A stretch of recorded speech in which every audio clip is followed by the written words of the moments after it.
আমরা তোমাদের চোখে আঙ্গুল দিয়ে দেখিয়েছি আমরাই বাংলাদেশে গণতন্ত্র চাই, তোমরা চাও ভোট ডাকাতি করতে। আসসালামু আলাইকুম ওয়া রাহমাতুল্লাহি ওয়া বারাকাতুহু। প্রিয় দেশবাসী, সাংবাদিক ভাইরা, 11 দলীয় জোটের সম্মানিত নেতৃবৃন্দ, আমরা আল্লাহর কাছে শুকরিয়া জানাচ্ছি যে আল্লাহ তাআলা জনগণের সামনে যারা ভোট ডাকাত তাদেরকে উন্মোচন করতে আমরা সক্ষম হয়েছি। বাংলাদেশে ওরা শুধু ভোট চুরি করে নাই, ডাকাতি করেছে। আমাদের সুস্পষ্ট অনেকগুলো দাবি রয়েছে। আজকে নির্বাচনের পরে 11 দলীয় যে ঐক্য রয়েছে, আমরা জনগণের সামনে উপস্থিত হয়েছি। আমরা প্রথমত বলতে চাই, পার্লামেন্টে যে ভোট ডাকাতরা গিয়েছে, জনগণের সামনে আমরা বিরোধী দল হিসাবে হাজির হয়েছি। আমরা রাজপথে থাকব। কড়ায় গন্ডায় ইঞ্চি ইঞ্চি করে জনগণের উপরে যারা ভোটের ইঞ্জিনিয়ারিং করেছে, ভোট ডাকাতি করেছে, নতুনভাবে জুলুম চাপিয়ে দেবার চেষ্টা করছে, আমরা তাদের কাছ থেকে বুঝে নেব ইনশাআল্লাহ। আমি সংক্ষিপ্ত কথা বলবো। আমাদের ভাই শহীদ উসমান হাদি আজকে আমাদের মধ্যে থাকতে পারতেন। সংসদ সদস্য হিসাবে ঢাকা 8-এর আল্লাহ ওনাকে শহীদ হিসাবে নিয়ে গিয়েছেন। আমরা বিচারের দাবিতে মাঠে গিয়েছি।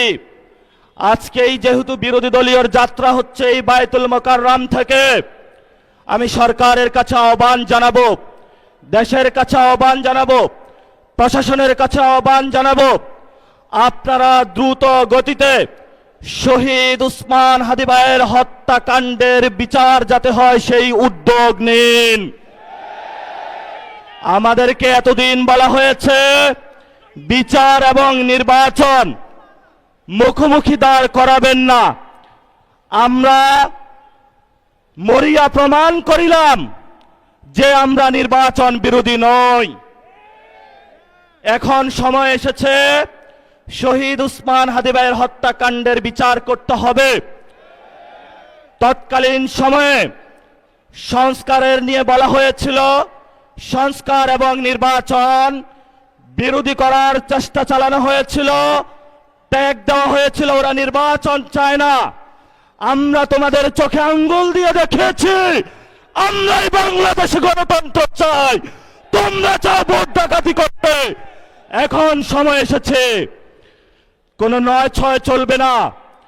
সংস্কারে জনগণে যে হ্যাঁ ভোটে ম্যান্ডেট দিয়েছে, দ্রুত বাস্তবায়ন করতে হবে। সাথে সাথে বাংলাদেশে সন্ত্রাস, চাঁদাবাজি, দখলদারিত্ব বন্ধ করার উদ্যোগ নিতে হবে। এবং নির্বাচনের আগে আমরা এই বায়তুল মোকাররমে দাঁড়িয়ে একটি প্রটেস্ট করেছিলাম। ভোট ডাকাতির জন্য আমাদের জামাত ইসলামের এক ভাইকে খুন করা হয়েছিল।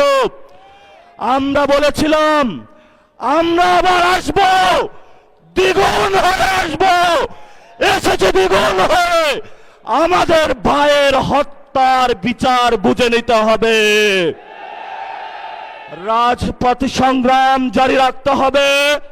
যেই বোনদের উপরে আক্রমণ করা হয়েছে, পেটে লাথি মারা হয়েছে, বোরকা ধরে টান দেওয়া হয়েছে, গুলিবিদ্ধ করা হয়েছে, পা ভাঙা হয়েছে, প্রত্যেকটির হিসাব কড়ায় গন্ডায় আমরা ইঞ্জিনিয়ার তারেক রহমান থেকে বাংলাদেশে বুঝে নেব ইনশাআল্লাহ।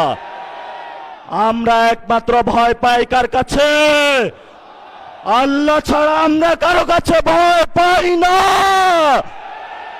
হে মালিক, তুমি আমাদের রক্ষাকারী, তুমি আমাদের রিজিক দাতা। যারা এই বাংলাদেশে জনগণ 17 বছর অপেক্ষা করেছিল, আমাদের অধিকার ছিনিয়ে নিয়েছে, ভোট ডাকাতির মাধ্যমে ভাইদেরকে হত্যা করেছে। আয়েশের মালিক তোমার মালিকের বিচারে আমরা বিচার রেখে গেলাম। তুমি তাদের দৃষ্টান্তমূলক শাস্তি বাংলার মাটিতে জনগণের সামনে করবে। আমরা আজকে তোমার মসজিদের সামনে বিচার রেখে গেলাম। বাংলাদেশের মানুষ হতাশ হবেন না। লা তাহজান ইন্নাল্লাহা মানা, আল্লাহ আমাদের সাথে আছেন, শক্তিমান, ভয় নাই, জয় করব আমরা ইনশাআল্লাহ। দ্বিগুণ হয়ে পার্লামেন্টে যাব। সবাইকে আসসালাম, সবাই দোয়া রাখবেন। আসসালামু আলাইকুম ওয়া রাহমাতুল্লাহি ওয়া বারাকাতুহু।